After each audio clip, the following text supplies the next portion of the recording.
Maybe your social media is great. It all needs to be consistent at what I like to call the circulatory system. So for example, if you have no veins in your arm, your heart isn't pumping blood to your arm. So if you have a website and a solid social media front, but your in-person traditional marketing is not consistent with that, it runs hand in hand. And the buyer needs to understand exactly who you are, what your company does, and how you're going to serve them.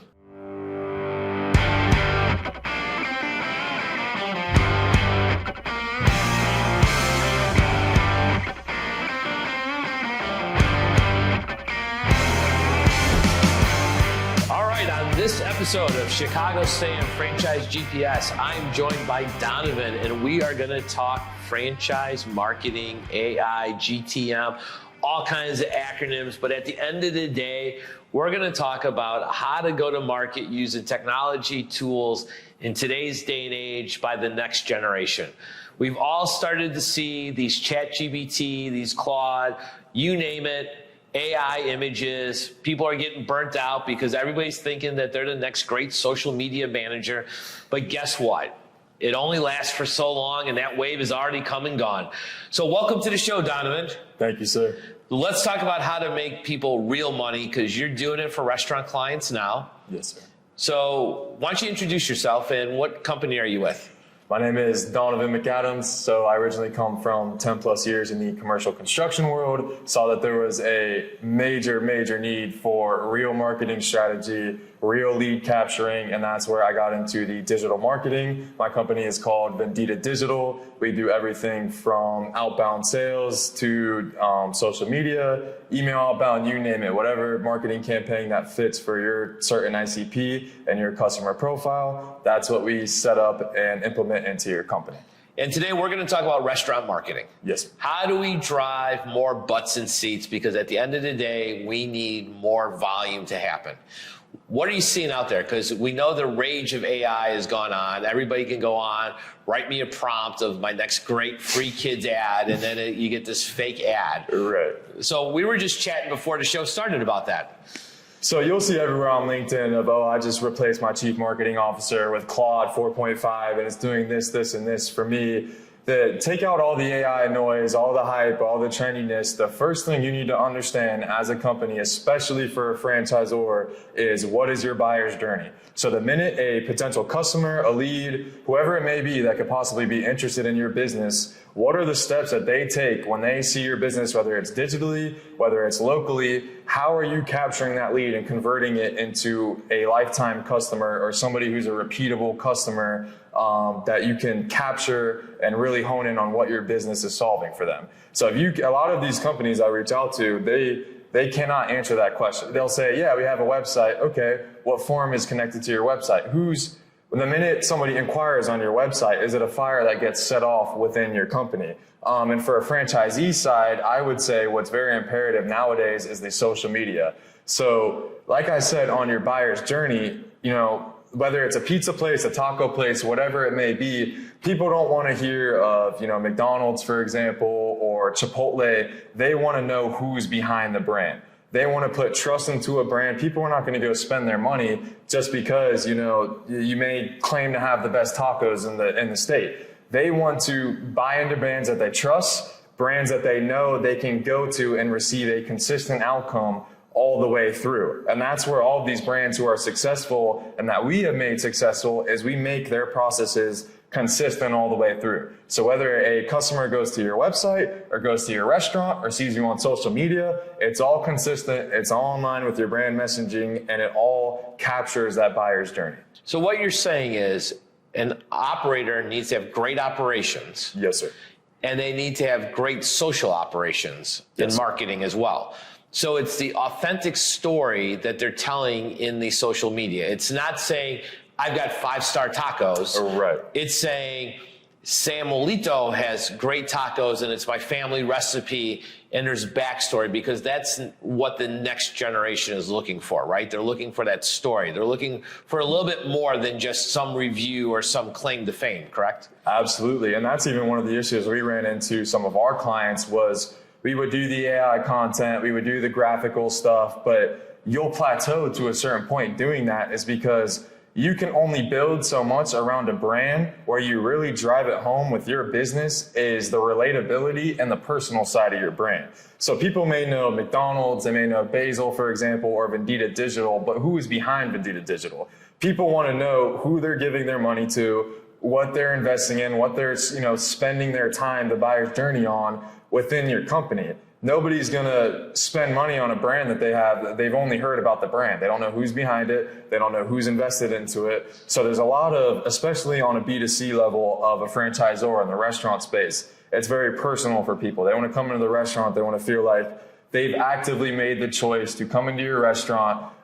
It's hitting that buyer journey point to where when they come in, it's not just the brand and the buy one, get one free taco deal. It's the way it makes them feel and the reassurance that they get of not just knowing the brand, but hey, it's Shane behind the brand who has been doing this for 20 plus years. He cares about his restaurants. He cares that every time a meal comes across that counter, it's top notch, it's consistent all the way through. And that's what a lot of these brands miss is maybe your social media is great. You're generating millions of views, engagement, likes, what have you, but then you're not capturing any of it. One portion of the social media to the website, it all needs to be consistent at what I like to call the circulatory system. So for example, if you have no veins in your arm, your heart isn't pumping blood to your arm. So if you have a website and a solid social media front, but your storefront and your in-person traditional marketing is not consistent with that, then when somebody shows up to your store and they were super impressed with your website and your social media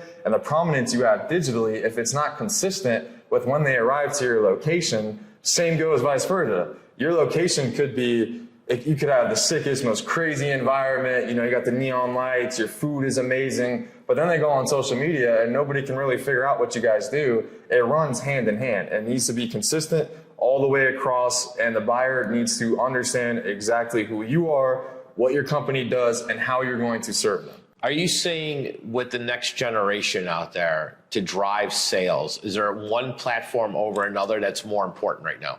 I would say it's not isolating a single platform. It's mastering these processes and finding which platform you can get the most ROI out of. For example, a campaign you run on Instagram may perform significantly worse than something we did out on TikTok, because as a company, you need to understand not only who your audience is, but where is your audience? Where is your audience looking for your solution or your product or your business? That's where it goes back into what channel would be the most efficient is. And you can only figure that out if you know what your buyer's journey is. Where does your customer start to find you as a business, to find you as a company or your product, or what solution you're solving for them? Is there still value today that you're seeing any results in influencers?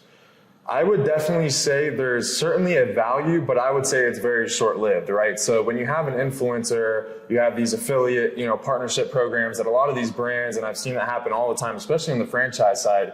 Yes, that influencer's video may go popular, but it may do 5 million views, it may generate a lot of engagement. And to an operator or a franchisor, you see, hey, I have 5 million people getting exposure to my company, but also those are 5 million people and people who are tailored to that influencer. So they may not be the best fit to your brand, your solution, or your company. It may generate the buzz just because that person has a following and somebody will see that video of like, okay, so-and-so influencer is promoting this taco place. They have 5 million followers. So, okay, I'm going to check it out. If they like it, there's a certain equity that is definitely measurable to a certain extent, but it only lasts but so long.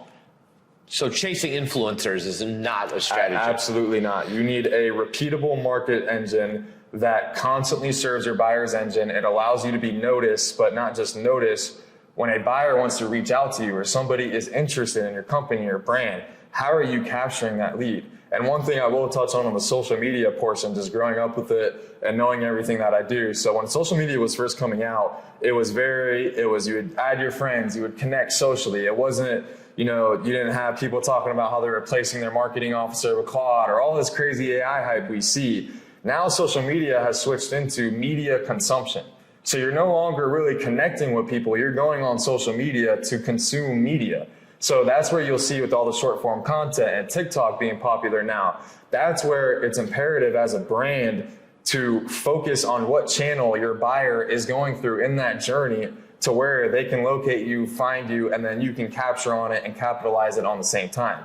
Because people aren't going on social media to engage with your brand and say, hey, Wendy's or whatever it may be, how are you guys doing today? No, they're going on social media to consume media, whether it be doom scrolling or finding a solution or, whatever us all may do on media. The way of the times now and where social media has shifted is you're consuming media. You're not, you're still connecting with people. You're still doing the fundamentals of what it was created for. But now with short form content, and the mass amounts of content that are flooded on all these social media platforms, you have to do the short form content. You have to do the thought leadership. You have to give a face to your brand because your brand and the company only carries but so much equity. Wow, that's a lot to think about. So as a new franchisee going to open my restaurant, I've got a lot of stuff going on. I've just selected my real estate. I'm finishing construction. I'm training 15 to 25 new people. And now I need to market. Yes, sir. I come to you, Donovan, and I say, hey, well, what is a good budget? What is the next strategy? Where should I deploy capital and resources? What would you give a new franchisee opening a restaurant we're in Tampa Bay. So in Tampa Bay, what would you give them as a suggestion to do? Absolutely. So first I would start with an audit of their current marketing. So all of the existing marketing material that they may have. And if it's a new franchise, maybe they don't have any. So then it's understanding who their audience is, or in the marketing world, as we like to call an ICP, which is your ideal customer profile. So what is your best bread and butter, or what is your highest turnover client that you can be focusing and marketing to? So it's building out that list of who you are actually serving. Who is the list of people, the profiles, who is your bread and butter, your highest turnover client? And then you take that list and you say, okay, now we need to understand what are these clients going to respond to? So in our content and in our website and in our social media, our digital storefront, as I like to call it. So you start out with building out who your audience is or who your customer profile is, and then you start out with building your digital storefront. And everything along the line, from websites to social media, as I said, it all starts with being consistent. So you as a business owner, for example, if you came to me and you said, I'm trying to So as a franchisee, my franchisor is already going to have, they're going to tell me, here's my ICP. Sure. They're going to have the website done for me. Yes, sir. And they're going to say, all right, now I'm going to want to spend. Right. For my grand opening, what would I target? So I don't need to go, I'm going to get a set of assets from my franchisor. Sure. You're going to deploy those. How would you look at deploying those? So how I would look at deploying them is where are the signals that are coming from. So there's a lot of technology that's out there. There's a lot of data that's out there, which you guys have touched on the real estate side. That's where you can identify those signals. Okay. So you could look at a similar business, let's say, 5 miles down the street. Okay, they had an uptick in sales based off of this social media platform. Let's take that, tailor it, and dress it up as your company, and then we'll get that into the market. And it's not just what's working for your competitors, it's what are your customers going to relate to. So that's thought leadership content. So that's who's the CEO, who is the mastermind behind the company. We'll start with content about that. So, hey, I'm the owner of this smoothie shop. I'm going to open here in Tampa. I care about my customers. I want you guys to understand that every time you come to my smoothie shop, I'm going to make sure you have the freshest, tastiest smoothie ever. That only gets you so far because they're like, okay, I like this guy. He's a nice guy. But do they actually make the best smoothies? Who works there? Okay, this guy may be the, coolest, most relatable guy on the social media world, but what is the team? When I go there and he's not there, what is getting delivered on? So it's social media, and it's also your local networking and marketing. If you have no fans locally, you could have 1 million people in Utah or across the state that may say, hey, when we come to Florida or we come to Tampa, we can't wait to try your tacos. But if nobody knows you locally, if you're not making the noise locally through the social media channels, through having that local SEO, through having your Google business profile set up and correct with all your company information that's consistent across all the channels. It's not just one channel anymore. Like I said, everybody's consuming media online, whether it's through TikTok, YouTube, or Instagram. It's having that consistent storefront digitally all the way throughout, and then launching that into your local market to then build fans. And then now people see you on social media and you have comments of saying, oh, me and my family go there every weekend. We love this place. It's building that trust with your audience base, but also having your audience selling your brand for you. I mean, how many times have you guys had somebody recommend you a restaurant or a fast food place that you may have not heard about, and you may have never seen them online or what have you, but because your buddy recommended it to you, you go there, the service is top notch. You're like, holy shit, how have I not seen or heard about this place or known about this place? Then you look at their website and you're like, wow, their website is solid. These dudes have 10 million followers on social media. It's, especially with BDC franchisor and restaurant operators, I'll drive home, especially with people in my generation, we're picky. I'm very picky. I mostly like my mother's cooking. That's if it's kind of out of that. So you have to have a really damn good, menu option or good food for me to really, buy into it.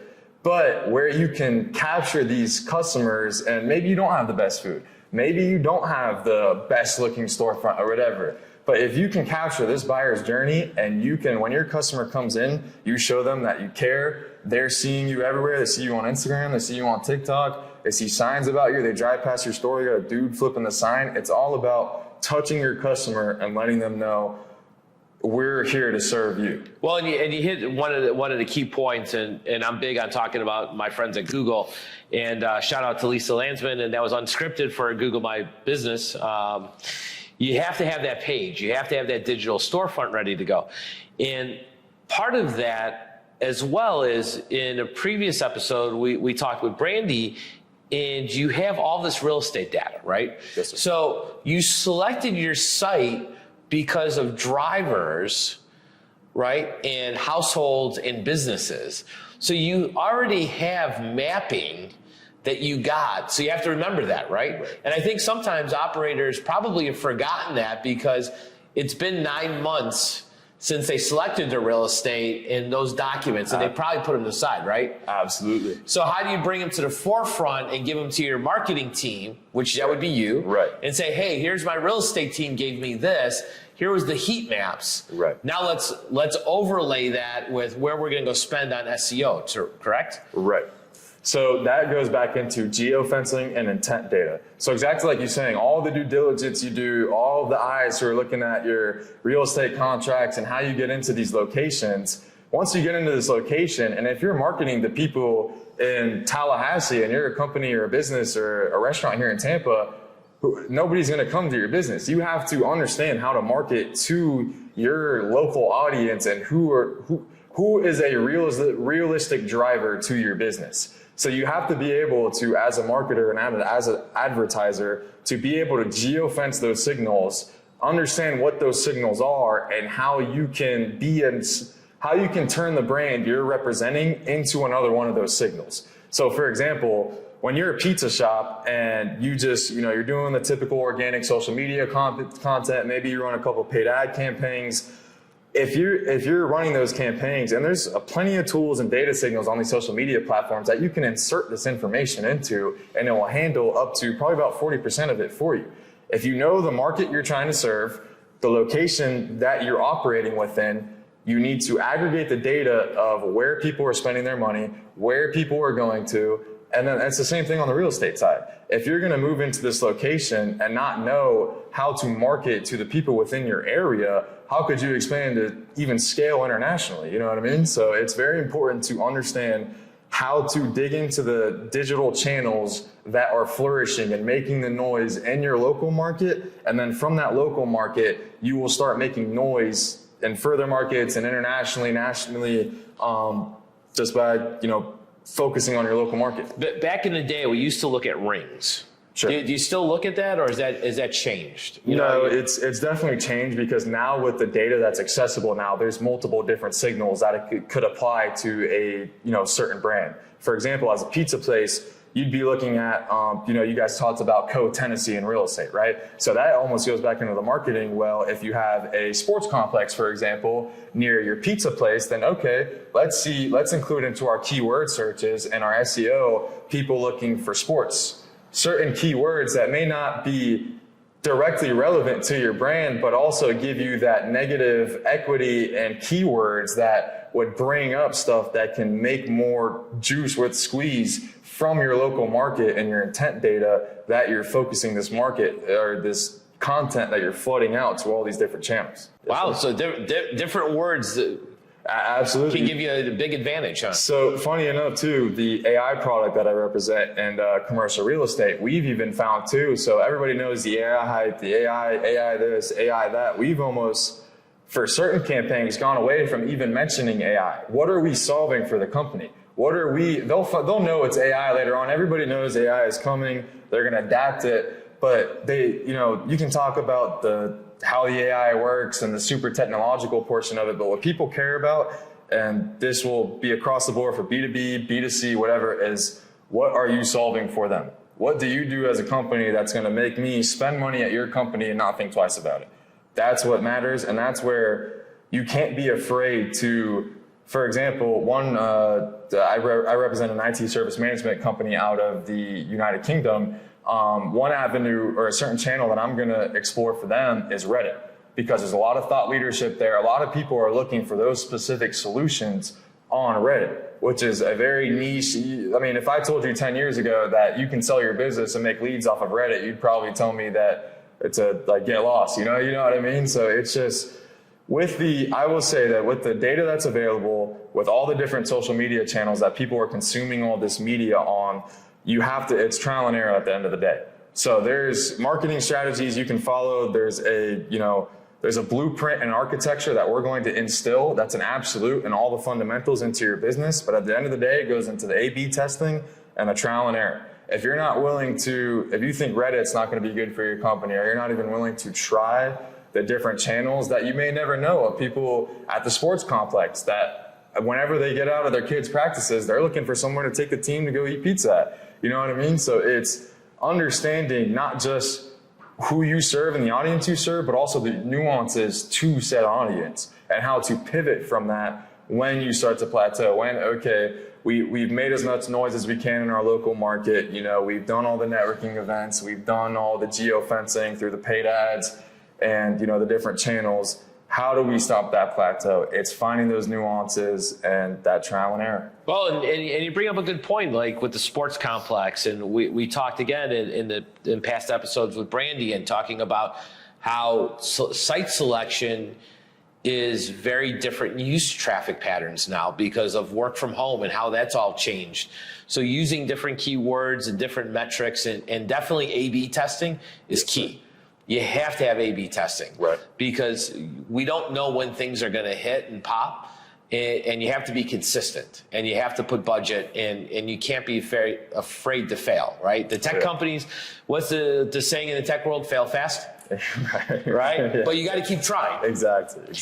So Donovan, where can people find more information, or they want to use your services? How do we find you? You can find me at venditadigital.com or Donovan McAdams on LinkedIn. That's DONAVAN McAdams. You can also send me an email at don.mcadams@vendita.ai.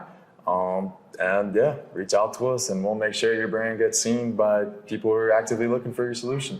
And then generation is changing. People are moving faster, quicker than ever before. They're looking for it in different spaces.